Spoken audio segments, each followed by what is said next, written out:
Hola, muy buenas. Hoy vamos a hablar de la mesa compartida. Nuestro grupo del grado de segundo año, sección A, está integrado por David Andrés Flores Cerros, mi persona, Andrés Sebastián Guevara Muñoz, Daniela Nicolet Orellana Madrid, Diego Alejandro Ruano Castillo, Angelina María Los Vega Mena y Diego Alejandro Zelaya Najar. Primero, la mesa como exclusión social y en la religión. Dentro de la cultura judía, dentro de su contexto, la mesa tiene un significado social y religioso fuerte. ¿Por qué? Porque en general la mesa implica compartir y básicamente aceptar inherentemente a esa persona en la comunidad para que se comparta.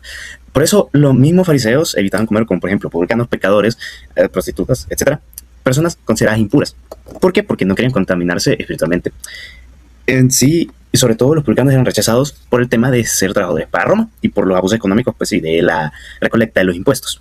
También esto lo podemos ver sobre todo en Lucas 5, versículos del 27 al 32, donde Jesús come con publicanos y pecadores, cosa que los fariseos critican, como casi siempre, por las normas religiosas y sociales que ellos tenían y que ellos más que nada les gustaba enforzar. Ahora, dentro de lo que es la mesa como inclusión y comunidad, para Jesús no es la mesa algo que vaya a excluir, sino algo que incluya. Un espacio donde en vez de rechazar, Él se abra y comparta comida e integra a la comunidad a personas como pecadores, impuros, el mismo caso que anteriormente con los publicanos, etc. En Lucas 14, versículos del 12 al 24, incluso invita a incluir a pobres e imaginados en un banquete. Y ya en la última cena justamente nos enseña la grandeza esta que está en servir. Ya que pues sí, la historia clásica de la última cena precisamente nos dice eso, de cómo Él da su cuerpo y su sangre a sus amigos, a sus compañeros en misión. Bien, siguiendo con las comidas en el Evangelio de Lucas, tenemos el tercer texto llamado la parábola del gran banquete. Este texto se encuentra ubicado en el Evangelio de Lucas, en el capítulo 7, del versículo 36 al 50.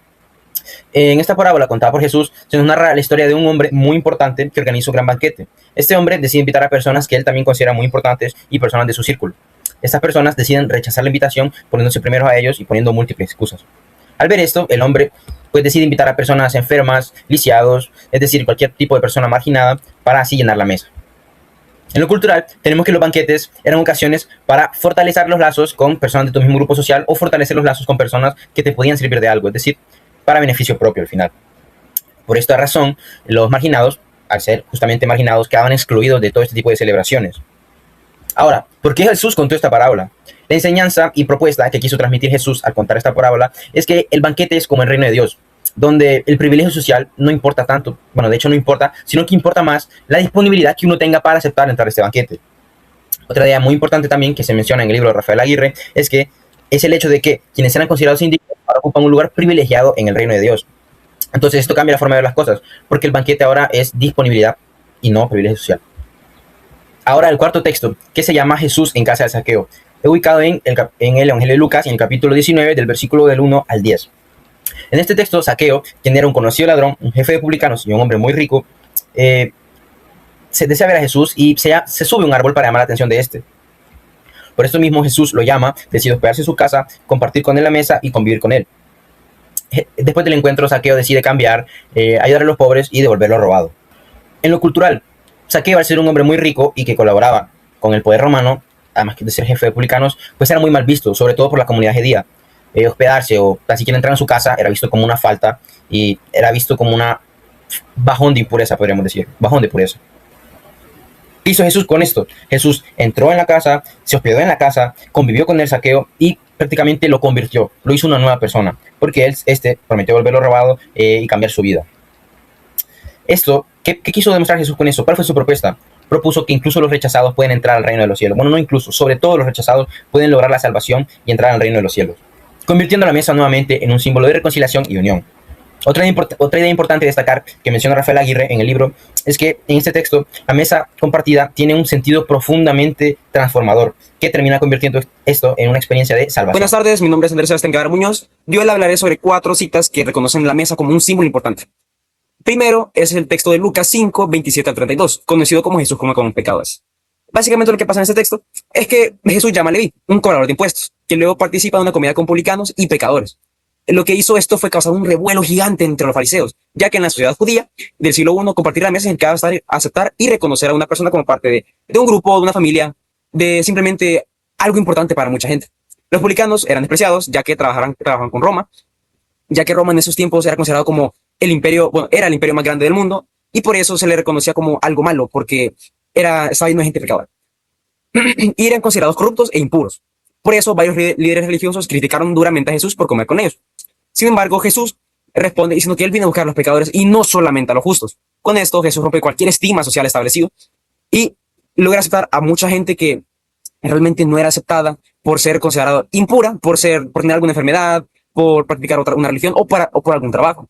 Según Rafael, la comida para los judíos era una forma de inclusión o exclusión social. Depende de cómo te vieras, cómo la gente te viera, qué practicaras o de qué trabajaras incluso, podía excluirte o incluirte de ciertos grupos sociales.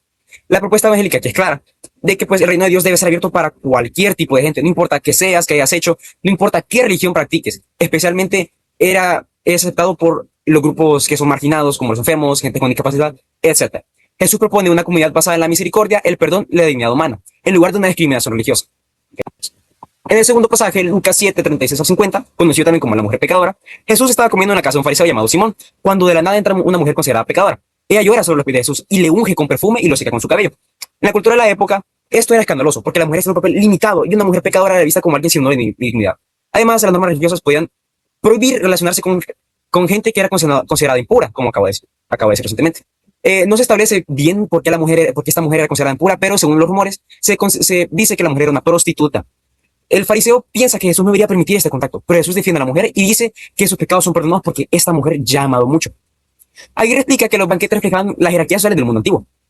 Sin embargo, Jesús cambia completamente esta lógica.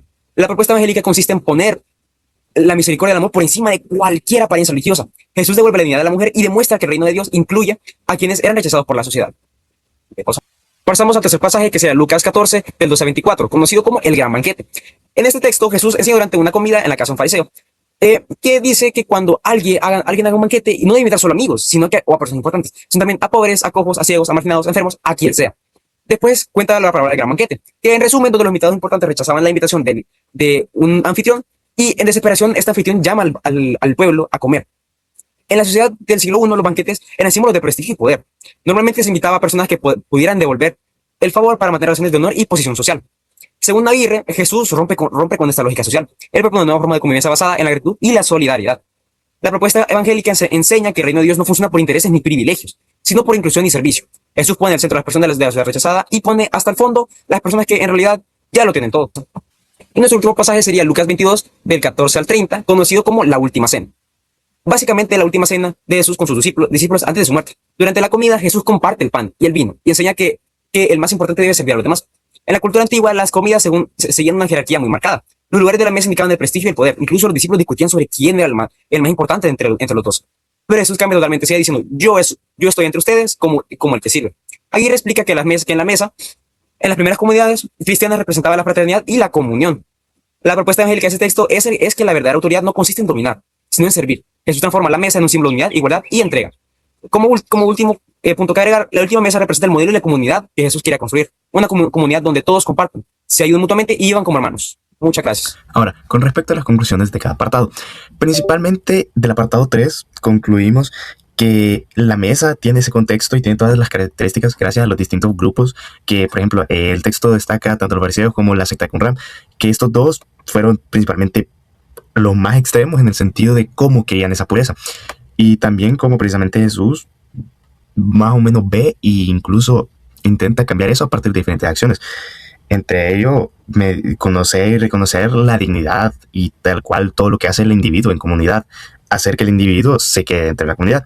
Para el apartado 4, principalmente, que es cómo se mantiene el puritanismo, y sin embargo, sobre todo en la crítica que se le hace a Jesús, sin embargo, Jesús decide rechazar de manera radical la rigidez que ya tiene este sistema, e incluso decide aprovecharlo precisamente en acciones como la última cena, donde es lo más máximo que él puede dar, ya que él directamente da su cuerpo y sangre, como la sangre y el cuerpo de Cristo, para que sus compañeros entren en comunión, por decirlo de alguna manera, así juntándolos.